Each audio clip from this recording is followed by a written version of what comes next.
Which leads me to a exclusive Strong Collector announcement.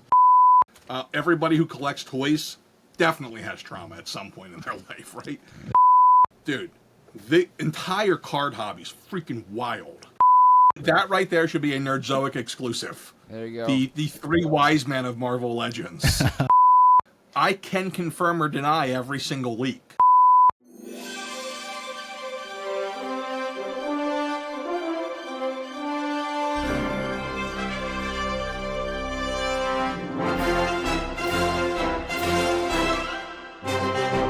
Hello and welcome back to another episode of the Strong Collectors Podcast. I'm your host, Dakota, here with my co-host, Jordan, and back again, very special guest, Big Nerdy of Nerdzoic himself.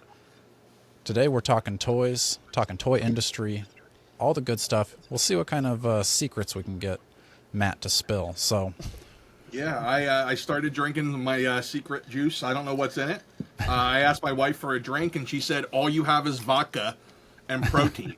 So I'm pretty sure I'm drinking a protein drink with vodka. Interesting. I mean, get your protein in any way you can, I guess. The cupboard is bare here, apparently. The cupboard is bare. Too full of toys. You got to make space, and you open up for cereal. That's Marvel Legends over there. Is Transformers. You have no idea. Like, stuff's just falling out of rafters at this point. Because I went on a buying binge once this tariff thing became pretty clear that it was going to happen. And I bought everything. I'm not saying I bought a lot. I'm saying I bought everything. Is this like when Ron Swanson, he's like, I want all of your eggs and bacon. I think Son, you I don't heard think me you wrong. understand. Yeah. I want all. Yes. It is exactly like that. Like, I just went ham on stuff. And now it's everywhere. Like, that's the only part of it I kind of dread. It's like, I'm looking at inventory because we keep it in storage, and I'm like, it says I have 24 Predators, but I don't think I have 24 City Hunter Predators. That doesn't make any sense. And it's a nightmare at the moment with that. So if you had to guess, out of all of your inventory, what would, if somebody stole it all, how much would they have stole, like price wise? Cost or retail? Retail. 281,000 in retail cost. Okay. So you could have told us 30 million, and I would have been like, yeah, that sounds. I would expect. Not gonna lie to you, I did not realize it was that high in retail because I never look at retail. I just look at what the cost is. Sure. So I'm like, oh wow, cool. I got $100K in unrealized profits. I like to see that. Nice. All right, so you kind of brought up tariffs, and I know you've done your own like live streams talking tariffs. Tariffs change daily, so what you talked about then is different now. Probably might be different by the time this actually gets posted. Probably. How are you affected right now by tariffs, and how are you staying in business? Because this is something that could wipe people out, but I'm pretty confident you're going to be able to weather this storm. Yeah, I mean, I am. It's funny we bring up Ron Swanson early because, like, I'm kind of like Ron Swanson as a business owner, and like I have like things just prepared for every scenario. And scarily, I was semi-prepared for this scenario. I had like a plan in place back in February of what to do if it got bad. But I think we should start at the beginning. First of all, I never expected to become an expert in international trade and customs laws, and I am now. I didn't want to be. You'd be surprised how many people in the YouTube comments also are experts in international trade laws. I'm sure they are, because first of all, like, we'll go back to Ron Swanson. I am full-on Ron Swanson libertarian, all the way, government bad, just stay away from me. So when this comes out, I'm just like, son of a bitch, I hate you guys. Like, when they're doing the Elon stuff, I'm just like, slash it. They probably did a little too fast, but, like, you know, I'm generally of the belief that the government usually messes things up when they spend money. So when they started doing this, I was like, people started contacting me after the election and said, are you worried? And I said, not at all. There is no way anybody is stupid enough to put a blanket tariff on a country on all products. It'll be done strategically for specific industries, for national defense reasons, and reasons where we could, like, medicine, like something like that. There's no way they're going to have to, like, there's no way they'll tariff something as silly as toys. I was wrong. I underestimated the stupidity of people. Yeah. So There I was wrong. Now, I was still prepared for it. So to give you guys a little, something you might not know. In 2019, when Trump put his first round of tariffs into place with China, toys were exempt. 100% exempt. The Toy Association, which is the lobbying arm of the toy industry, they're like our Luca Brasi, they're our muscle. They lobbied hard, and they got what they wanted. So, great. We kind of all assumed it wasn't going to be that big of a deal this time, too. In fact, at Toy Fair, March 1st, the big talk was, what if we go to 20% with China? How do we withstand it? It's probably not going to happen, but what if it does? And then it just went, all the way up to that 145. So it was a nightmare. So I wanted to put that disclaimer out now, so you'll get all the comments that say that we don't know what we're talking about tariffs, that China pays the tariffs, and I have the bills to say otherwise. So how have I been affected? So far, it's not been god-awful directly. And it's going to stay that way, in all honesty. Most of the stuff I buy, I was working really hard to offshore all my purchasing and buy everything in China. Like, that's what Big Bad does. That's what EE does. You get about a $3.50 price cut per unit from Hasbro if you buy it over there. In general, if you put it into ocean freight, it's like, it averages out to like 50 cents to ship it. So it's way more profitable to buy it over there. Until there's tariffs. Yeah. Luckily, I never got that far. So the only things I pay tariffs directly on are when I buy things out of Canada, which is a lot. So I buy a lot of McFarlane out of Canada. Mafex, Amazing Yamaguchi, Joy Toy. Those are the ones that hit me. Those are the ones that I'm getting direct. Everything else, there's middlemen. And when there's middlemen, they're sharing the pain. So I'll use NECA as an example. NECA has enacted an 8% tariff for us, the retailers. Not 145, so not as bad. Still stings, but it's not going to kill you. Hasbro was going to do the most insane price increase I've ever seen, but then the last minute Switzerland conversation happened, and it didn't happen. Like, I actually have the price file of what everything was going to go to. It was bad. Is that confidential information? I can't give you specifics on the figures themselves, but I can give you the categories. So like lightsabers, for example, so they specifically targeted going heavier on the more expensive stuff. So the percentage increase was not the same across the board. So like a standard figure went from 25 all the way up to 30. Okay. I've seen some reports of like 32. That's not true. That's like Amazon, who's like importing it themselves, trying to come up with a cost that makes sense. But $30 is what Hasbro was looking at, because Hasbro is only about, 40 to 60% in China right now, and by the end of the year they'll be down to 20%. And Mattel's in the same situation. What's going to end up happening with this is, if this isn't resolved, it's going to really hurt small toy manufacturers more than anything else. They're going to be the ones who get kicked in the nuts. The Four Horsemen of the world, the Savage Crucible, those type of guys, because they don't have access to like an international network of factories, I assume. They might have some now, but I know that going into this, China did it best. They didn't do it the cheapest, which is one of those things that everyone assumes. China is by far not the cheapest labor in the world. In fact, I saw a stat the other day that wasn't specific to the toy industry, but in general, China wages are about 30% of U.S. wages. So for every dollar you pay an hour here, you pay 30 cents in China. India is 1/5 of China.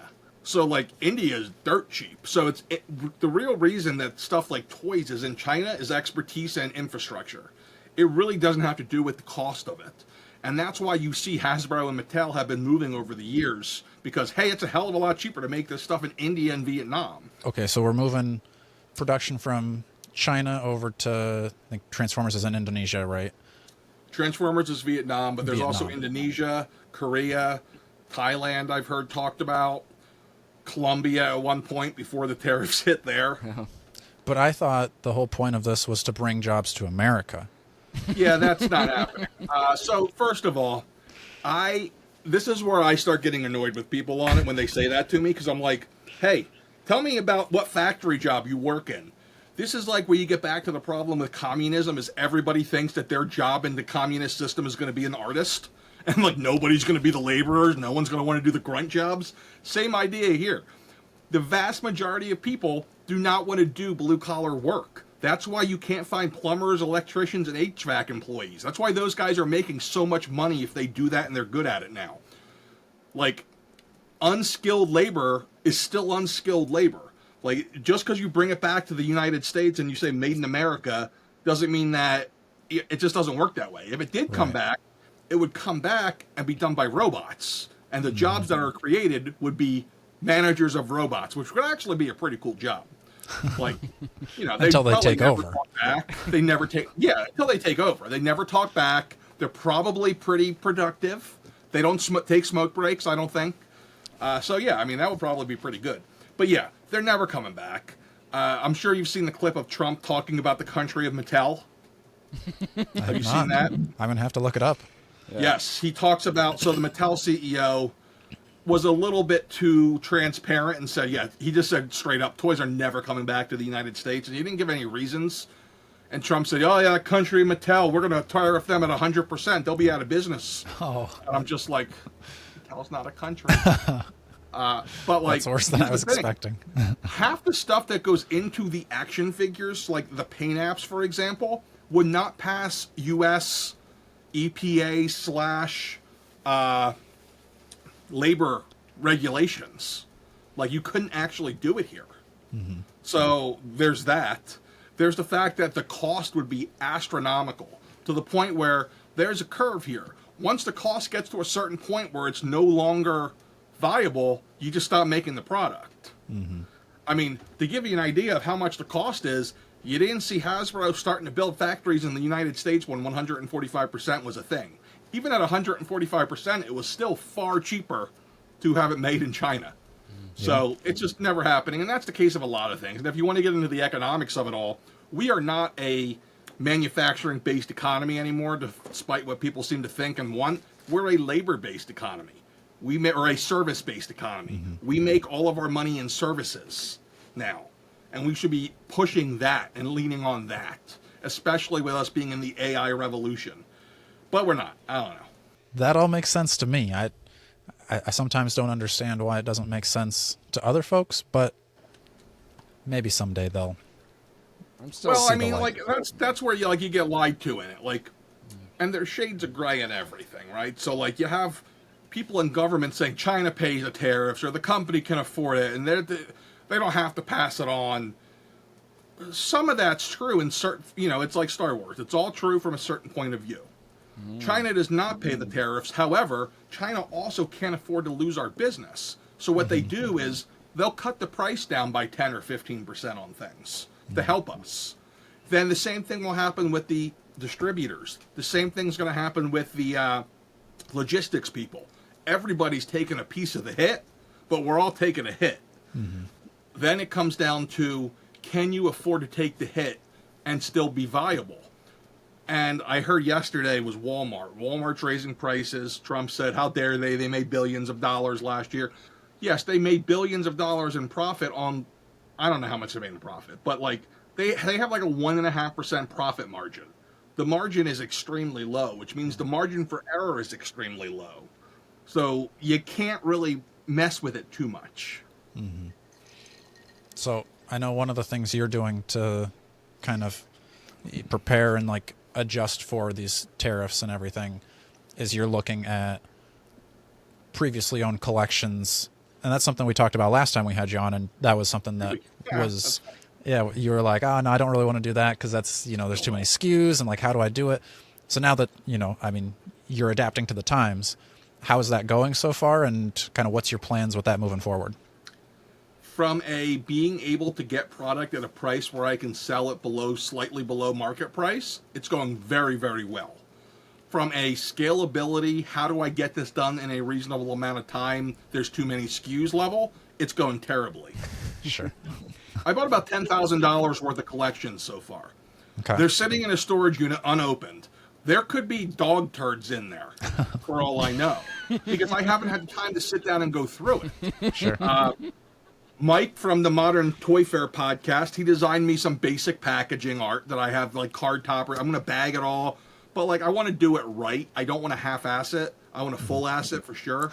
So like I'm going to make sure that I have like everything in there. If it's not complete, it's going to say loose, incomplete. If the joints are loose or something, I'm not going to sell it as used. I'll throw it on eBay as broken. So there's a lot to it. There's also like a lot of people who think that they are going to get a lot more money than they're going to. Yeah. It seems like nobody knows the right number. Some people are offering me like $2,000 worth of product for $75.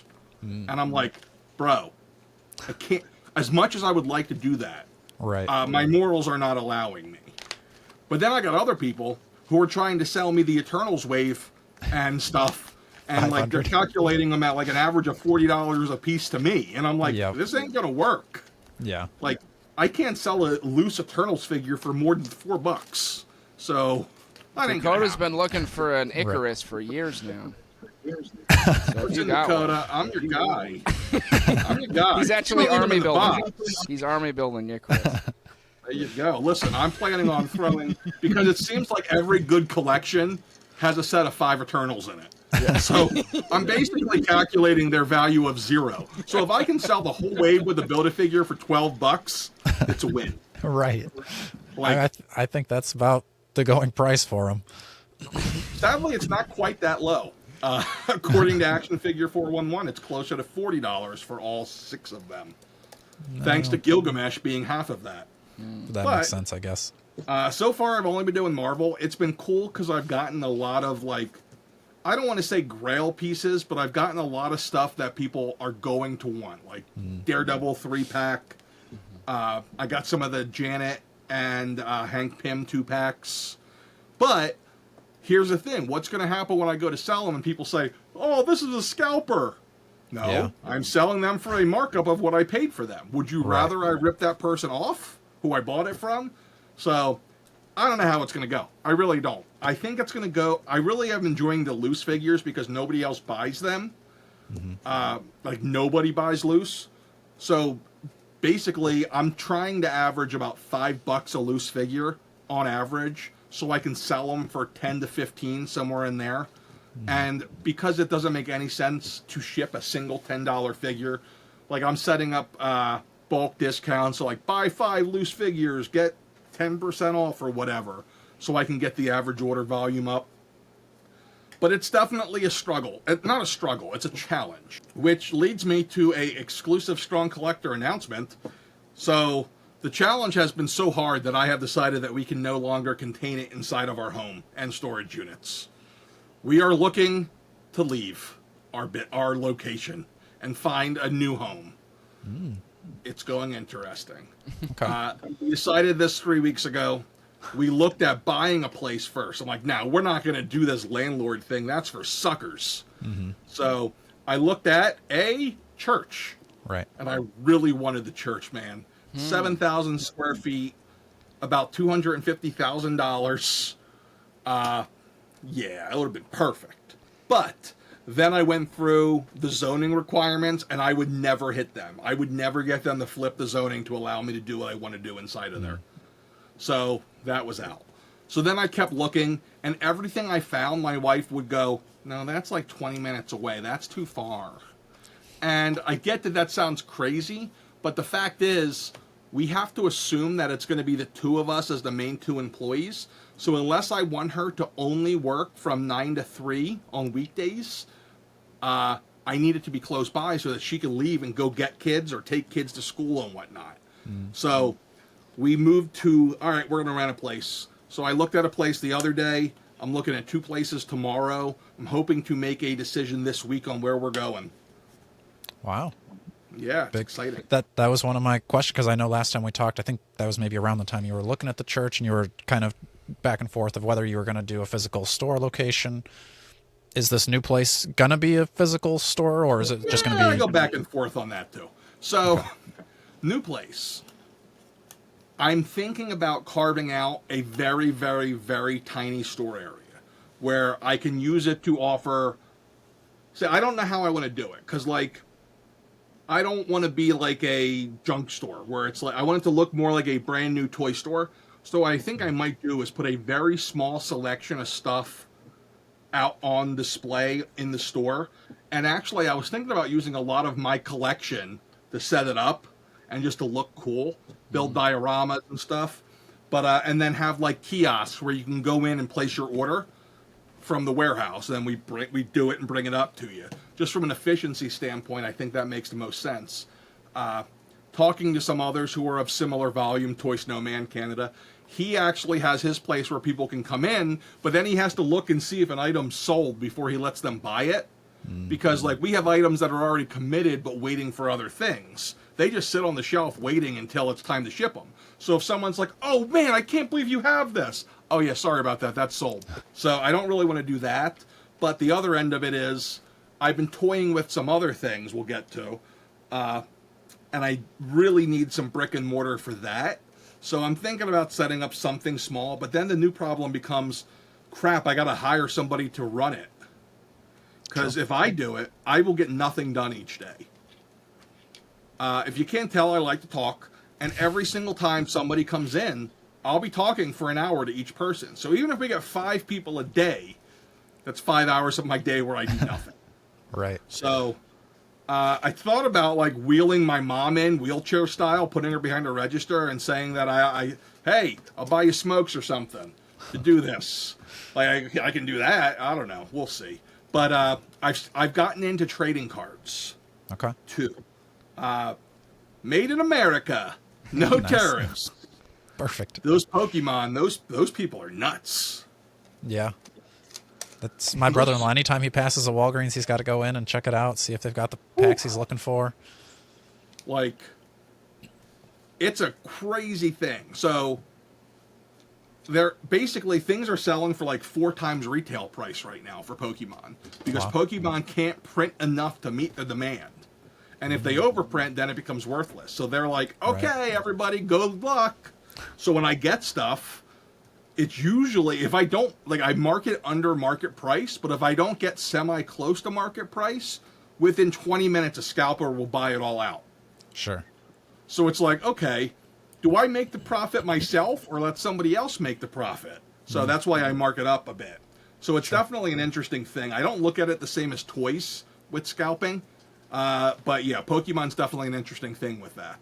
Yeah. Now, I was gonna say, I don't know if there's like rules of being a retailer for the cards and stuff, but would it be beneficial for you to just like, you get your shipment in and you're like, I'm just going to wait a month or 2 and then put them up for, 4 times the amount?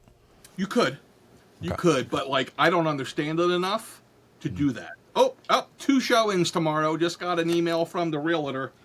So we got Nice. 2 showings tomorrow. Hopefully one's good. Well, the first, I already got something as a potential. Right now, it's a porn store. So that was a fun surprise. So it's their distribution warehouse. So we get there, we meet the realtor outside. He goes, "Hey, did they tell you what's in here?" And I said, "No." The windows are all frosted. They're like, "Oh, it's Excitement Video." I'm like, "Oh, cool." So we get in. Nerdzoic After Dark. Yeah, why not? But there's boob pictures all over the walls, and then my wife's getting mad because I'm like, "Hey, can we keep that? Can that come with this?"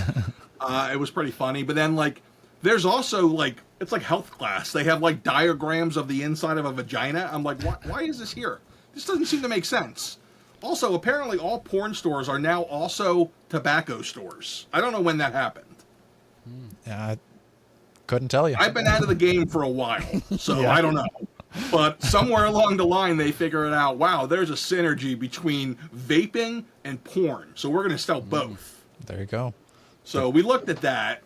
Tomorrow and the next day are a little bit different. We'll see how it goes.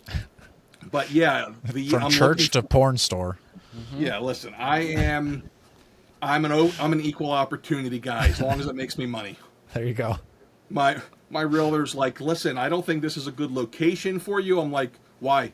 "Well, no one's going to see you for foot traffic." I'm like, "Yeah, I don't care. Right. Literally nobody can come in if we have a retail store, and I don't care. It's all online. Yeah. It just allows me to get Hot Toys and Mattel. That's the only reason I care." They need a physical location to sell stuff. Mattel, you need either a warehouse or a physical location. Hot Toys, you need a physical location. Fanatics, which owns Topps, which is baseball, football, basketball cards, you need a physical location. Are you familiar with the term card break? No. Dude, the entire card hobby is freaking wild.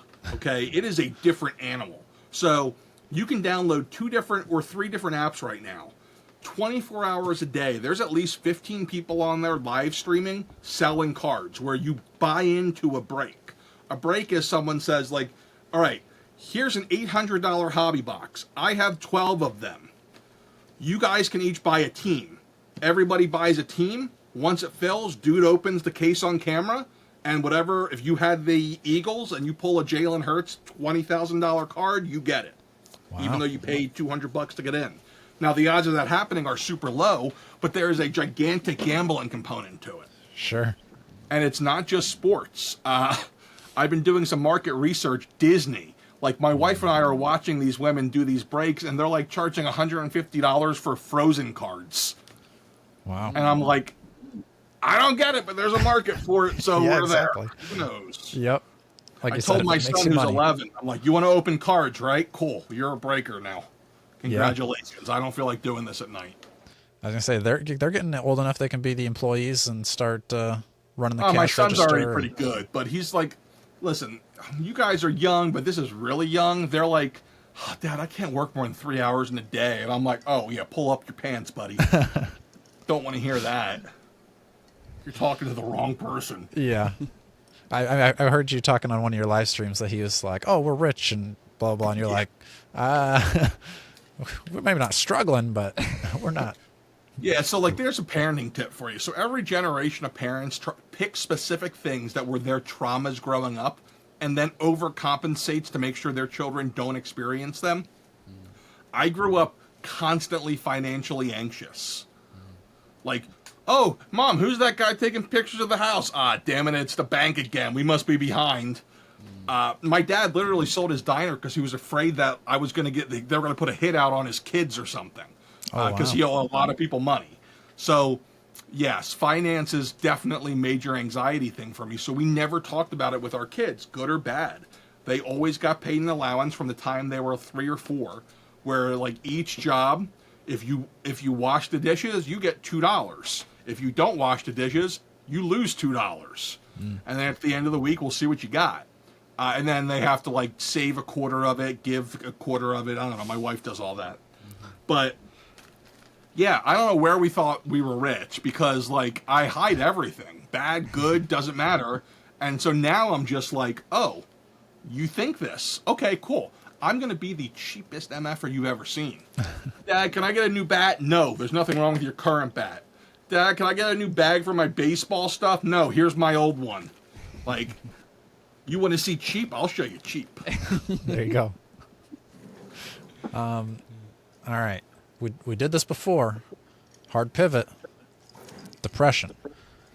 Oh, we're going back. I think, well, that's the thing is I think we covered it before, which I think is, maybe a little rare, but I think revisiting it is also probably a little rare of, just like the mental health stuff. We talked about how like important that is. And as collectors, we've kind of been talking about how it can sometimes be isolating. I mean, running a business during tariffs is also probably a high stress situation. Has anything changed with that? You're like, oh, I found these things to be better, harder times? So April was pretty rough. April, what I found was I became obsessed with Twitter. And I was following these accounts of like these logistic companies, financial analysts, and government officials. I got really into Polymarket, where it's like you can bet on outcomes, like political outcomes. So like I'm following Polymarket to see the bets of trade tariffs, to see what the odds are. And like I was like obsessed. I wasn't getting anything done. And my wife's like, you need to stop. Because I was really depressed about it. Like we actually had to let our full-time employee go at the beginning of April. We didn't really have to. It was more a case of, I'm like, I see where this is going. Let's get out ahead of it. I'd rather be early than late. Plus he was like I'm like, there's no way this kid's going to want to be here in a year. You got a college degree and $110,000 in student loans. You need to go find something that's going to pay you 6 figures a year, buddy. It ain't me. Sure. So I was kind of depressed about that, but yeah, it was tough. It was really tough because here's the thing. I don't like not being able to plan. I don't like ambiguity. I don't like not knowing what the hell is going on because I can't formulate a plan around it. So having to just wing it each day was driving me insane. I became best friends with Grok. You know who Grok is? Grok is the Twitter version of ChatGPT. Yes. Oh. Me and him became buddies. I'd ask him like, "Hey, Grok, what's new on trade deals?" I'd ask him for percentages on what was going to happen. And I said, "Grok, here's my business. What do you suggest?" Literally, it spit out. I said, "Hey, I'm thinking about buying used toys, but I don't know if I should." "You should totally do it." Like, we were having full-on conversations. I think he probably misses me because I haven't been around in a while. Poor He Grok. says he's not a guy, though. I don't know. I try to ask these questions just to see, are we getting Non-binary. close to self-awareness yet? Yeah. Like, I want to see how close they are to getting there. I don't know how much longer we got. Yeah, you got to be nice just in case once they do become self-aware. Oh, this guy was nice to me. Listen, did you hear what OpenAI said? They say that every time you say thank you to AI, it costs them like $30 because the AI is trained to respond to it, and that uses power. Wow, I did not know that. So they're telling us to be mean to the AI, and I'm like, I have seen that movie, guys. Right, exactly. Bad idea.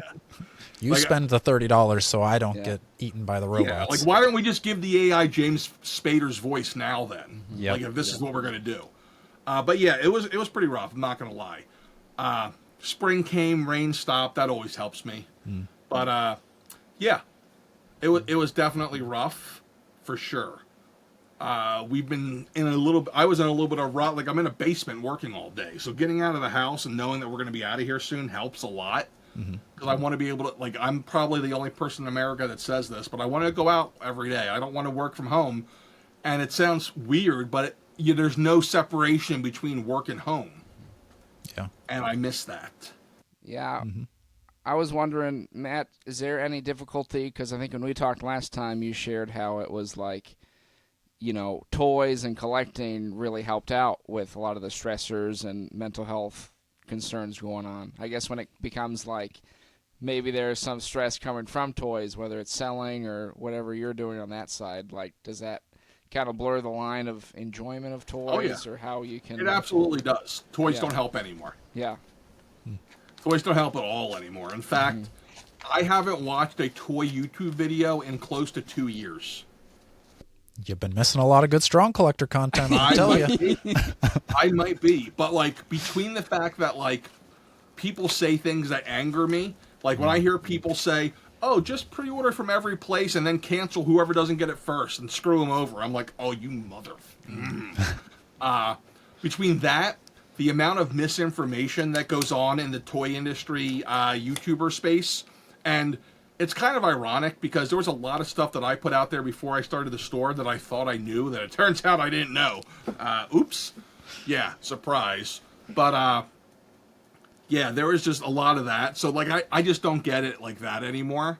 I just move to collecting other things sometimes. Now it's like, hey, I'm going to buy some sports cards. So that's how that happened. But now I'm starting to get into selling those. So it's like, better figure out something else. But no, like I've been really focused, from a mental health standpoint, my advice to people is hobbies are good, but take care of yourself first. I've done a terrible job of that in general. My story is 2018, I was 450 pounds. Got weight loss surgery. By 2020, I was down to 270. COVID hit. I bought all the groceries. I was panicked. You see a pattern here? I bought all the toys. I bought all the groceries. I panicked buy. But then I ate them all. Like a week later, I'm like, where's the Oreos? You ate them all. So, yeah, I got fat again. I got up to 350. So now I'm meeting a nutritionist. I might end up going on one of these fat person drugs. We'll see. I'm generally not a fan of putting extra things into me that I don't need to, but I could use the boost. I had a big nose surgery about a month and a half ago now, 2 months ago almost. I couldn't breathe at all through my nose, so like I wasn't sleeping. which is really not good for mental health. And let Right. me tell you, part of in the middle of this tariff stuff, I was sleeping downstairs, which I don't know if either of you guys are married, but like if you've been sleeping with your wife in bed for 15 years and you suddenly have to sleep downstairs, it's depressing as hell. Yeah. Like, it was really depressing sleeping in the recliner for a month. But yeah, I'm trying to take good care of myself. I try to, focus on, as I sit here and drink and curse, religious stuff. I try to say, I do focus on my faith somewhat. I'm really, really bad at it. But I'm like, do you ever see that or see any of the previews for when the movie where John Travolta played Saint Michael? Or he wasn't Saint Michael, he was just Michael. And they said, "Oh, why are you smoking if you're an angel?" He said, "I'm an angel, not a saint." Like, I feel like that's probably closer where I am. I'm like the Pope. I'm like the Pope who smokes. There you go. Like, I just do things that you're probably not supposed to do, but I do love Jesus. I don't know. You go. There you go. But yeah, like I try to, from a mental health standpoint, if anybody's struggling with it, my advice is always yes. Collecting toys do help. Collecting anything, hobbies help. But really, more than anything else, take care of yourself. Get some movement. Get some sunlight. They're all very important. I don't know. Did you have anything else on mental health, Jordan, since you are the therapist? Oh, yeah. Last time that Jordan is was true, getting his yeah. master's, he now has it.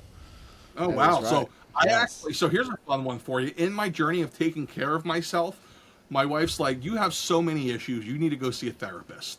My last therapist literally told me, she's like, "You're the worst patient I've ever had." Like, why? Because I tell you stuff and you're stubborn. I'm like, yeah, you're supposed to be trained to deal with this. Right. And we just went back and forth. So finally I was like, all right, fine, I'm done with you. So then it's like, all right, I'll find another one. So I ended up going to one. It's like, oh, what does insurance cover?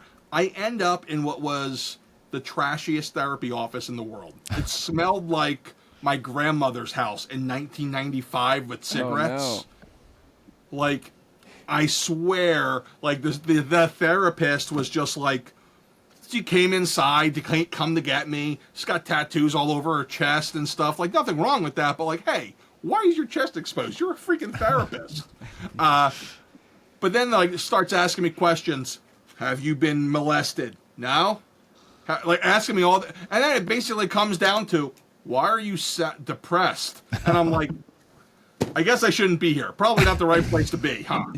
Because like, we only focus on people who've had horrible things happen to them. And they said, I guess "Sir, I'm too have you ever hard. tried buying more action figures?" And you said, "I've already Yeah. tried that." I already tried it. I got a couple 10,000. Like, what is that? But yeah, now like so good luck, Jordan. Oh, if thank you're you. doing the therapy Thank you. thing.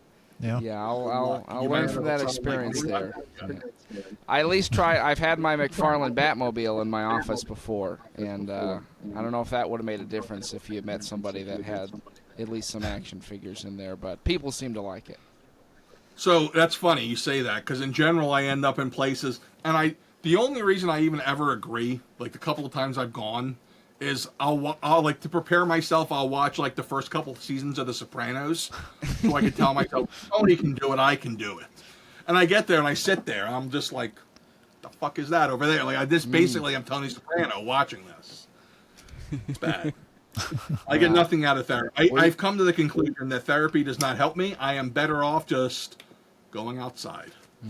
Well, I think that's a great form of therapy too. So Yeah. I say I had a few rough therapists before I found a good one. So if you're out there listening, folks, you just got to find the right one. Go through a few duds before you find Jordan. Just cut out the middleman and email Jordan and see what he's going to cost.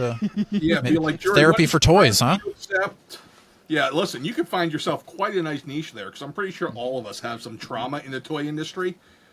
Everybody who collects toys definitely has trauma at some point in their life, right? Yeah. But yeah, that's the hard part, man. Like, for those of you who are looking, don't give up.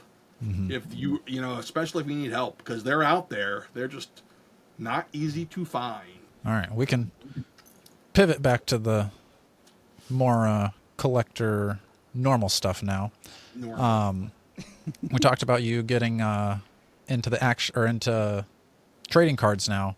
I was curious if I don't think you currently do, but are you going to get comics or like omnibuses, things like that to sell? 'Cause it seems like that would Comics are fit. a death sentence. Oh, okay. I think floppy comics, I don't even know why people still do them. The math doesn't math, so to speak. Sure. Like, when the best comics, like the best ones, sell 10,000 copies, okay? So we're looking at 10,000 times $5. So we're looking at 50, what is that? 5, 10, yeah. Oh, wait, I'm not doing math well. $50,000, okay? That $50,000, and again, this is the best case scenario. A month of an artist's work goes into that. So that alone, let's assume we're paying people somewhat of a living wage in there. Let's assume they're making 6 figures. Why not? We know they're not, but why not? So that's $8,000 just to the artist. Once you go through everything, sure, if you sell 10,000 copies, that's still profitable. But if you're not in the top 10, you're screwed. Okay. And the only reason they sell 10,000 copies still is because they do all these crazy promotions with stores where, like, you buy 100 copies, you get a special edition cover. So, like, I think that's a dead industry. I looked into doing Omnis, and I actually opened an account with Lunar to do them, and it came down to, like, Amazon's going to kill you. Yeah. Like, Amazon is going to kill you for the stuff that matters. So, like, what's the point? Now, if I had a physical store, I might. Like, I bought some books. I've been buying toy books and starting to sell those, and they sell okay. It's one of those things that I've always liked as a toy collector. I love hardcover toy books. But, yeah, I'm not trying comics. That's a dead one. Cards are... Sports cards, if you look at the market compared to toys right now, it's about roughly 7 to 10x at least. Okay. That makes a lot of sense then. Absolutely insane. The money is absolutely insane. It's crazy. Sure. One of the biggest issues I'm running into with tariffs right now, by the way, I didn't even say this, is people just don't have as much money to spend right now. And that's one of the, like, our sales are, they're not down, they're just not up, which is abnormal for us. Sure. And I get it. It's tough. Like, who the hell's going to buy toys when you're hoping you make enough next month to pay the rent? Yeah. Things are Makes nutty. sense. Yeah. What about, like, going another step further from, like, instead of doing Omnis and comics, doing kind of like the pre-owned, like, slabs? Like, if you're selling, like, a 9.8 of this or that, is that I looked something... into it. I just don't find fun. I don't have fun with it. Well, that makes sense. Like, to do it, you have to, like, actually have a passion to do it, and I just don't have it. I bought some, like, for myself. I'm like, all right, let's see. Like, you know, the whole idea of pressing them and going through the process, I'm just like, yeah, I don't care. Sure. And I don't get it either, totally. Like, first appearances, awesome, right? But all the other stuff that people are getting graded, I'm like, why are you grading these things? I don't understand. Yeah. Other than they look cool slabbed, I don't understand it at all. Yeah. I agree with that, because there's some that I like I've gotten a few slabs, but it's just because they're random characters that I like and they're cheap, so it didn't really make sense to slab them. But, like, I got, like, one of the Ironheart #1. Okay. Even with the show, probably not going to do anything, but I got it for less than $50, and I was like, it looks cool on display next to my Ironheart, so there we go. So That's my other problem with them in general, is they're so big that displaying them is like, oh, cool, here's my 10 slabs. That's my wall.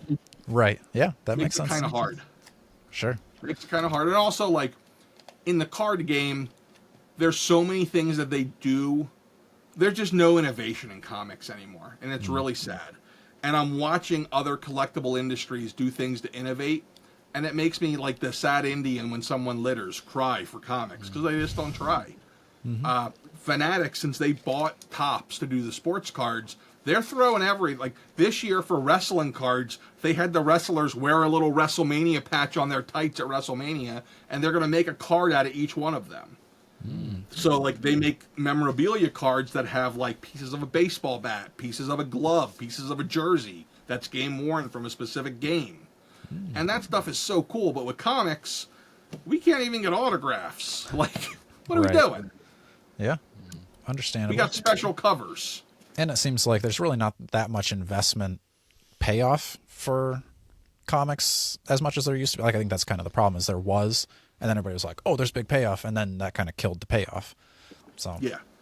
Well, I mean, like, comics hit that, and cards did too. So, like, the early 90s, late 80s for both of them, everybody was like, everybody who was, like, in their 20s in the early 90s has, like, 40 copies of The Death of Superman. Yep. You know, and it kind of killed it. Now, they've all figured this out, and they don't overprint this stuff. I would love to see comics go into a world of, like, serial numbered, where they're serial numbering specific covers, where it's like, this is number 3 of 100, rather than just saying, this is limited to 100. Because we don't really know that. Right. You know? Do you think that could work with... go that direction. Yeah, do you think that could work with toys, too? Because I know McFarlane does that with some stuff where he's got things actually numbered, but I feel like... Yeah, 100%. Yeah. Like, that would be... So, like, before tariffs, I really wanted a toy line. Like, I was 100% in on trying to create something. I didn't know what, but I was going to try. And one of my big things was, like, okay, here's the way you do this. You can market to both hobbyists and hardcore collectors without pissing one or the other off. What you do is alternative packaging, right? It's really that simple. For the people who just want the figure and want you to produce enough for everyone to be able to afford one, great. Here it is in a crappy little box for $30 less or whatever. But for the people who are hardcore collectors, all right, check out this box. It's got an autograph and it's hand numbered. This one's limited to 20. This one's a gold label. Like, that's the way to do it, where you create the scarcity and you're not scaring off the people who are into the more artistic, loose form of the hobby. And that's you know, I think Hasbro had the idea right when they were doing the both the archive collection at first. Like, initially, they nailed that, but then they completely screwed it up by doing the rerun. Like, I love reruns, great idea. But why would you put them in the same box? All that does is kick the people who are in-box collectors in the nuts. Whereas, if you want to give people who didn't have a chance to get them the first time a chance to get them, to play with them, just make them archive versions. Or, at the very least, put a sticker on there that says, like, reprint or something. So that the people so that you don't destroy collectability. To me, like, you can play both games at once. And I don't see why they don't do that. They did it once, and it was highly successful, but for whatever reason, they didn't do it again. Do you remember the White Box Black Series figures?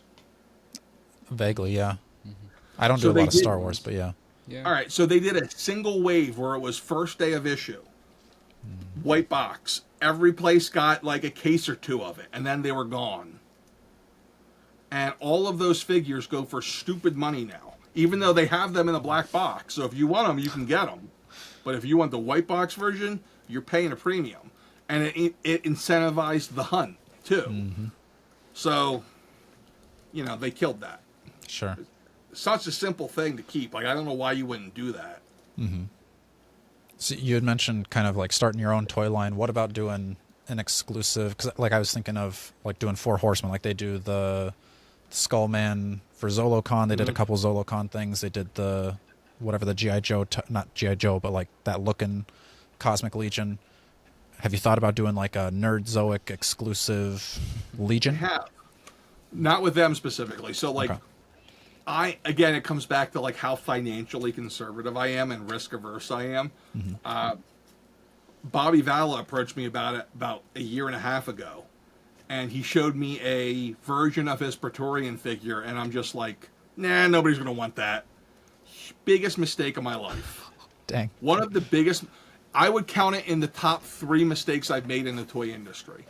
Wow. That one specifically. Now, the irony is, if I did buy one, because he sent out an email to us and a couple, like, Big Bad. It's like, hey, who wants what?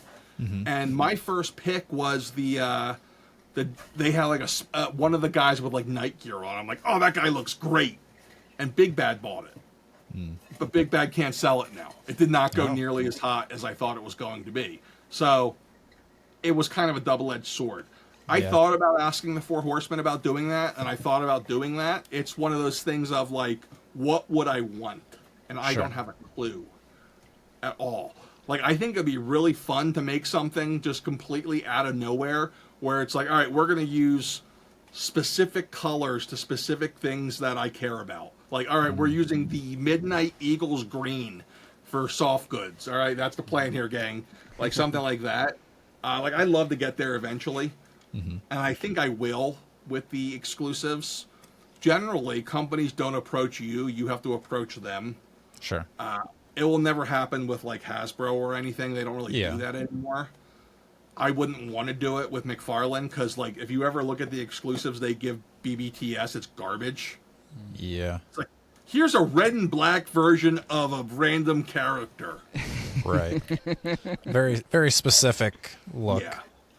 So, I would consider doing it with the Four Horsemen.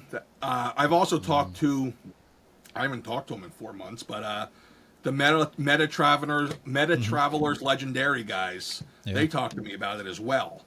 I think a lot of it is that comes back down to, like, when they all talked to me, while I was making good revenue then, the profit hadn't hit yet. So, like, we started the business with, like, $5,000. And you saw, like, $200K in inventory. So the only way to make that happen is to continually reinvest. Right. So now that we're at a point where I'm really happy with our inventory, it's like, okay, I don't have to continually reinvest. Sure. But now it's like, all right, cool. What can we do with the money? Because I'm not taking it out of the business because then the government takes half of it. Yeah. I'd rather spend it and make more. Sure. And I would assume there's also that aspect of, even though maybe it's not the most profitable thing, but like if we're sticking with Four Horsemen and you do, like they can only get that through Nerdzoic, then you're going to be getting those people that, always shop at Big Bad Toy Store or other places. They're like, okay, now I've got to come here. I make my first purchase. Once I make my first purchase from Nerdzoic, I'm like, oh, that was a decent experience. I'll probably purchase again. Yeah, and that's why I want to do it. Like, I get like at least 5 to 10 random solicitations a day, emails of like, hey, I'll buy your business, or hey, do you want $1 million in loans, or hey, I can triple your revenue overnight. Sure. One of them, for whatever reason, something he said, I was like, all right, I'll set up a meeting with this guy. And he's looking at my analytics, and he's like, wow, you're not really getting anybody off of Google. You're not running any paid ads or doing anything. I don't know how you're doing the sales you're doing. And then he looked at return customers, and he's like, I think there's an error here. I'm like, no, that's not an error. Like, we get somebody, we keep them. Right. That's the whole point. Like, it's one of those restaurant things. We learned long ago, it's way cheaper to keep a customer than to lose a customer. Right. Like when someone cancels a bunch of pre-orders at once, I always send an email because it's like a little bit of a paranoia thing. I'm like, are you leaving collecting? Or are you just changing focus? Like, I'm totally cool if you change focus, but don't leave us. Yeah. Totally. I mean, I think that's that's a big factor in why I think people should be considering shopping smaller, because I don't know for sure, but I would imagine somebody could cancel their order from, I know for sure Walmart, Target, Hasbro, but like even Big Bad Toy Store, they're probably not going to get an email being like, hey, is everything okay over there? But when you're shopping Nerdzoic knows. Yeah, I mean, you're going to there's a lot of stuff like that. And I think that this is like a double-edged sword for people. Like a lot of small businesses, especially older people who are running them, they'll complain about Walmart and Amazon and like, I just can't compete with them. And then you'll look at their prices and they're terrible. You'll look at their customer service and it's terrible. Well, yeah, you can't compete with them if you're not freaking trying. Right. Right? So like for us, it's like, all right, we're going to mark things as close to the Amazon price as possible. If that means only, like, so like Hasbro, we charge $1 over everybody else. Really simple. But we also don't charge tax to most states because we don't qualify to charge it. So pretty much a wash there. I guarantee you your service is going to be 10,000 times better. Like, good luck asking Hasbro specifics about something. Even with us, though, like... Yeah, their customer service is rough. Yeah. Oh, if you really want to see rough, someone told me the other day they tried to sell me their NECA pre-orders, and I'm like, why don't you just cancel them? Like, oh, you can't cancel pre-orders from NECA. And I'm like, seriously? That's a thing? But, like, there's so many people who cancel pre-orders, it's crazy. We do because of the people who do place their orders in 3 different places, we do a 10% cancellation fee. Because the truth is, when someone places an order, it costs us about 2.9% of the order to place the transaction with a credit card. When we refund it, it also costs us 2.9%. Dang. Round that up and you get 10%. That just covers our costs. Sure. Now, for people who are like, I just changed my mind, I want something else, we'll give them store credit. No penalty at all. No big deal. But it's rough, and that's why we do it. It's almost there on purpose to prevent people from buying from everyone to see who gets it first. Yeah. Because it's a deal to nowhere. Because like the manufacturers have figured out, oh, we can totally ruin all of these small businesses and not so small businesses by making sure we always get it first. And we just hold it until we sell enough of them, and then we'll send it to other people. And it hasn't worked out for some companies. Some companies, and I won't say their name, have tried that, but they haven't been able to meet normal fulfillment obligations and fulfill things quickly and then provide service on the back end if there's an issue. So people were like, well, screw it. I'll just wait a couple extra weeks and get it somewhere else. So in some cases, it kind of worked out. In other cases, not as much. But that's one of the other big risks of the toy retail industry. And it's one of the other reasons I wanted to go into used, to have a hedge against that. Because eventually, like, that's a huge risk. Like, people are like, I'll just order direct from Hasbro, or I'll order from Amazon. You don't realize it, but you're making a huge risk here. The risk is, if you knock out all competition, you knock out the mechanisms of pricing. So nothing will ever go on sale ever again. Prices will go up. And if you want a great example, this is well documented. Diapers R Us. They were like the biggest diaper sellers in the late 2010s or whatever it was, 20-aughts. Amazon recognized it and said, okay, diapers, huge profit margin. We'll sell at a loss until they go out of business. And they did. They sold at a loss for years until they finally put Diapers R Us out of business. What do you think they did the day Diapers R Us went out of business? They jacked the prices up higher than ever. So if you want to see a really ugly toy or any industry, yeah, you know, like I buy a lot off of Amazon, but it's always like I always try to buy small first. It's always frustrating to me. There's times that I get some of the craziest customer service complaints, and it's hard. Yeah. Because it's like, all right, I got to put myself in their situation, right? So I had 2 different complaints this week. So we sold the Nemesis Build-A-Figure as a Build-A-Figure. 2 different people complained that it came built. Interesting. And I'm like, I didn't even think of it. I didn't think it was a thing. I'm like, Right. It took me 4 hours to open and build all of these. My finger has finally healed from pushing the legs in. Right. Because I built 40 of them. And the picture on the screen was probably built, so it's not a surprise. It was absolute hell. If I could have known, I would have sold them loose. I could have sold them loose. I freaking would have. Yeah. But like, it's like, all right. And then my wife's like, "Did you tell him it comes apart?" I'm like, "He knows it comes apart." Anna." Right. Like, but yeah, like we see some strange complaints. One of the newer ones we've been getting a lot is, "Are you legit? Is this a knockoff?" And I'm like, it's coming from Bandai, and it's made by Bandai, so my guess is no. It's not a knockoff. Like, how do I know your Hasbro products aren't knockoffs? I'm like, because they come from Hasbro? Right. I don't know. Unless Hasbro's buying knockoffs and selling them to me. Yeah. Like, you know, like, we don't put returns back on the store. Well, now we can for clamshell figures, but like during the blind box era, returns were a nightmare because you couldn't put them back on the store. You didn't know what was in there. Right. So, but like even with like the used toys, like when I get mint on card toys, I feel like it is wrong to put them in stock on the regular store because they're secondhand. They're not direct. So I'm going to label them as secondhand so there's not any confusion there. But I'm sure there'll be confusion and anger.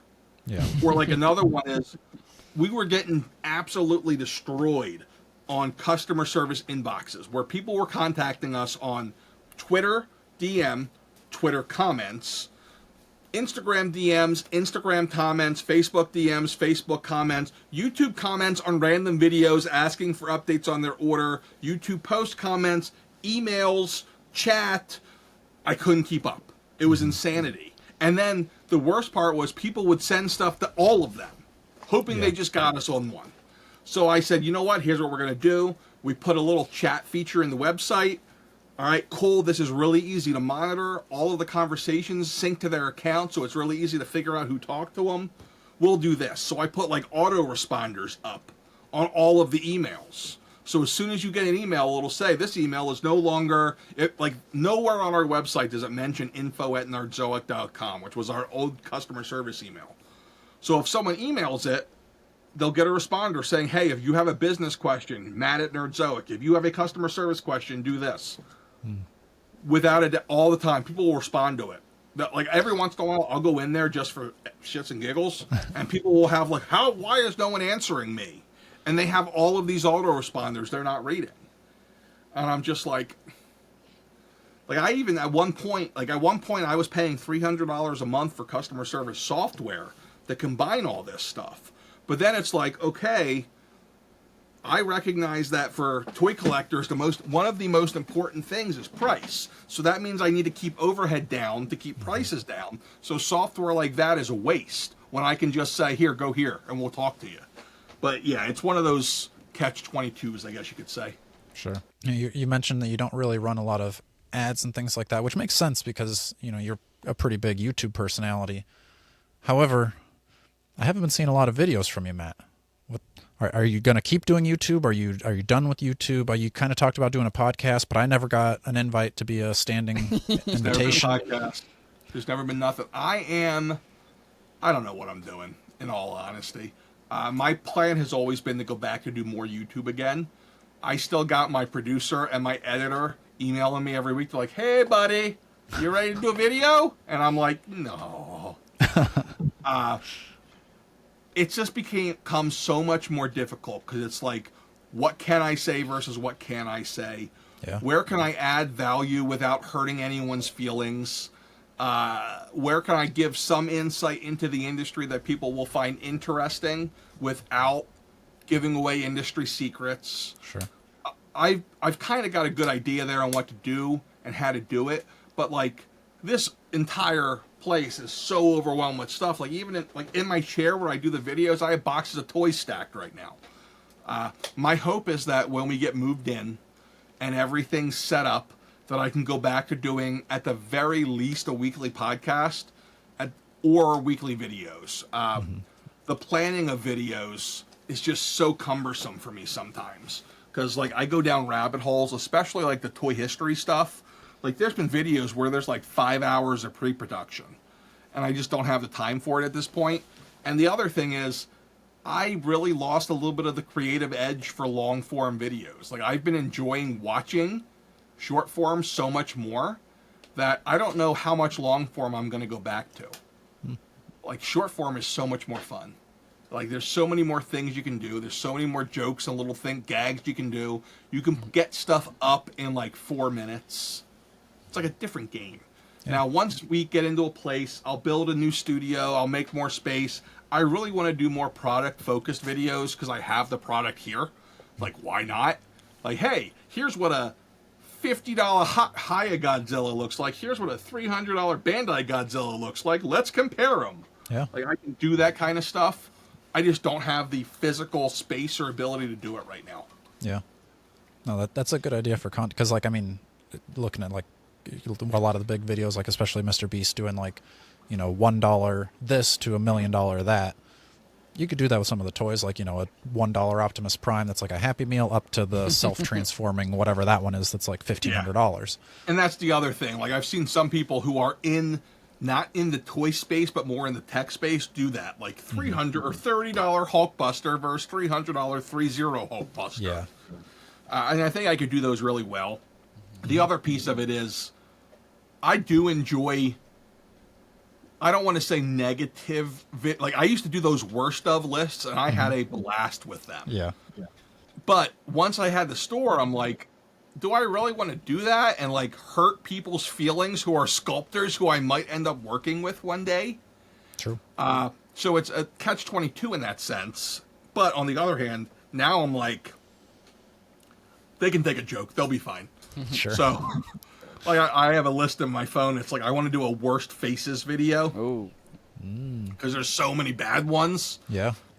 And, like, I don't care if I hurt anybody's feelings. They'll be okay. Yeah. If they're in on the joke. I mean, whoever But- painted that Toy Biz Rogue figure, they know that's not their best Yeah. work. Like, if you did the Extreme Wolverine from 2008, where he looks like he's constipated, Yep. there's problems. There's problems there. You didn't make that, and you said, yes, what my masterpiece, or at least you're not looking back and saying that now, maybe. But And I used to do those value videos too, but I love those those. died. Yeah, but they died with the reruns. There's no point. There's no point in trying to sell high or anything. It's really like, oh wow, this went up. I better sell this now before they do a rerun. Yeah.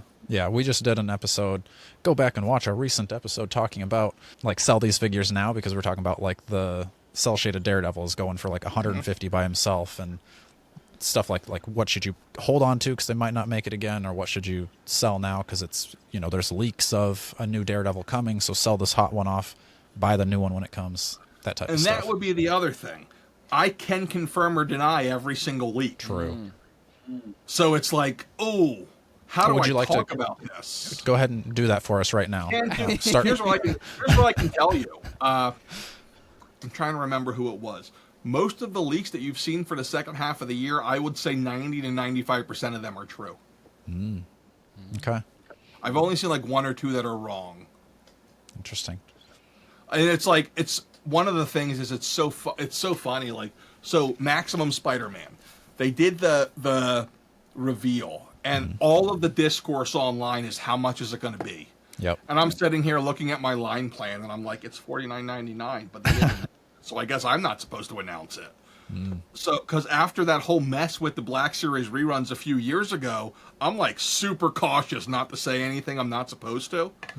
So I didn't say anything. And then the Hulk one, everyone's like, that's going to be $100, and I'm like, my plan says $59.99. So, but I better not say anything. Yeah. Like So the next one, everyone's like, it's going to be this person, it's going to be that person. I'm looking at it, and I'm like, nah, it's not. So you know who it is? Yeah. Oh. do. I'll bleep it out. Go ahead and say. I'm just kidding. Don't. It's Ryan Ting. He's doing his own version of himself as a Maximum. Complete with Yeah, lots of hats and sneakers and. Yeah, but it's only going to be $45. And there's going to be they're using the worthy Captain America Dwight head. He's going to come as an extra head, so you can swap it in. Could you at least confirm whether it is or is not Uncle Ben, finally, for me? Matt? Not Uncle Ben. You know what they should do though? I can't believe I just thought of this, but they really do need to do like an exclusive where it's the three of them. Just give I was us just a thinking dude that, in yeah. a Marvel Legends shirt, and then interchangeable heads. Yes. Ooh. So we can have Dwight. Well, no, you need like a special, fancy kind of off, doesn't make sense shirt for Dwight because he's always in something that doesn't fit the other two. Right. Yeah. Like something Flat like a bill flannel Yeah, a flat billed hat for what's his face. Yeah, perfect. for Dan. Yeah. Dan, I don't know why. Give but them I was all like like that. little action figures they can all be holding to instead of the little Yes. comic books. Give them little action figures. Oh my gosh, that's genius. Make a diorama of the house Oh, studio? the revealed Dream studio? Yeah. And wait, you can even have them set them up doing their end of the year draft. Like how meta is that? There you go. You're These welcome, are free guys. ideas, Hasbro. That right there should be a Nerdzoic exclusive. There you go. The three wise men of Marvel Legends. I love it. All right. Now, before we let you go, who's the best YouTuber doing action figures and who's the worst? Not a clue. Okay. Not a clue. I couldn't even tell you. I can tell you the ones I like in person. There you You go. know, like it's funny. I've met most of them in person. I've met almost everybody in person. The one person I've only talked to online but I'll never meet is Robo, because every time we're at the same show, we see each other from like a distance, and we try to like make our way to talk to each other, but something happens every time. But you know who's like one of the nicest, most genuine people is Shartimus Prime. Like that dude is he's a kind soul is the only way to put it. Like he's just a good dude. And you would think for being like the guy who started a lot of this, he'd be like in his own head and really full of himself. He's not at all. He's just a down to earth guy. Nice. Well, Yeah. that's. I feel like he's got the most like a lot of like really good hardcore fans, and then he's got a lot of hardcore haters. Yeah, I mean, like, when you've been doing it this long, you're going to have them. And there's an element of the toy world now where, like, they figured out, okay, there's not that many toy collectors, so we got to be really negative to get views. Yeah. Got a drama farm. Yeah. Those ones, I can't stand those if you're just constantly negative or the clickbait thumbnails. And Well, listen, clickbait thumbnails are one thing. Like, my thing with thumbnails is I try to be clickbait to make you think a video is going to be about something that you have to click it, and then it's not. So, Right. like, I made a video about 2 years ago about Four Horsemen, how it's too late to get into it now. It's completely, you're screwed. And the video was about how it's the perfect time to jump in. Right. But the thumbnail was like, no, man, you're too late. You're screwed. yeah. And it was like the perfect way to get people to click it. And then Yeah. it was, nope, surprise, surprise, that's not it. Yeah, that makes I sense. can only do that so many times. But yeah, I mean, like, clickbait's the name of the game. You got to do something to draw attention. But when the entire video is that, Yeah. I'm okay with clickbait. It's when the entire video is, this person sucks. Exactly. That's kind of what I'm thinking of, like, you know, when they've got like Ryan or Dwight or somebody on there and they're like, oh, I suck. And then the whole video is just trashing on whatever I mean, it like, is. listen, if you're those guys, think about it. You're the face of the company, but you make no decisions about, like, the hardcore stuff. Right. Like, you think they go to them and they're like, Dwight, we're thinking about raising prices. What do you think? No, they don't go to him for that. Right. His job is to come up with cool figures. They just So say, when here's people the start engine of trashing vengeance, those guys, sell it. Yeah. And then it's like, and then we find stupid things to complain about, where it's like, well, they were mean to this person, and this person's mean here. Like, it drives me nuts. Someone did like the toy YouTuber tier rankings like 2 years ago, and it caused like 2 people to quit completely. Oh, really? I watched it. I was just like, I only care about money. That's what they said about me.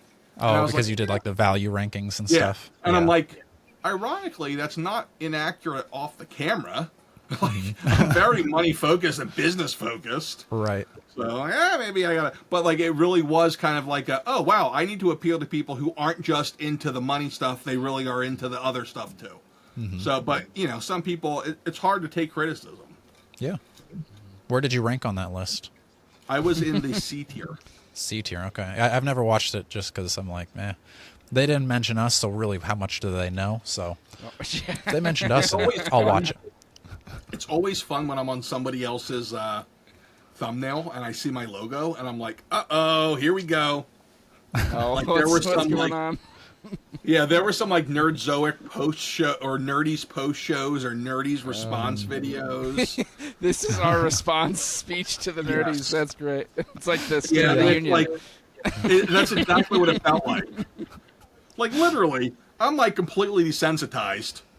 There's very few things you can do. Like, we did that one video where it was comments, and the comments were like, what site did you buy your wife from?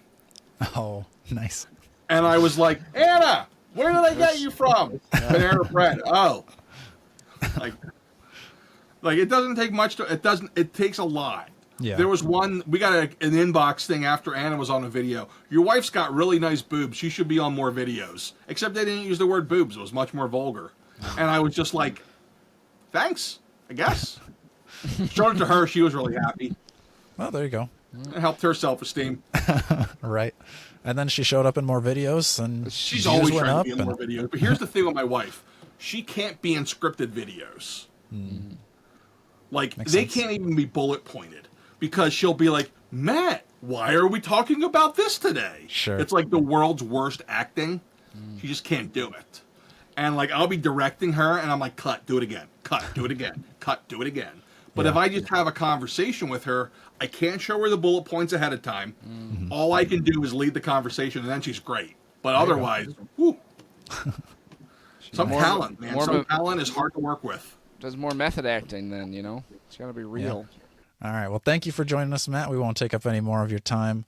Make sure you're going over to Nerdzoic, checking out all the cool figures. Subscribe to his YouTube channel, but you probably already have. Make sure you're liking, sharing, and subscribing to this episode.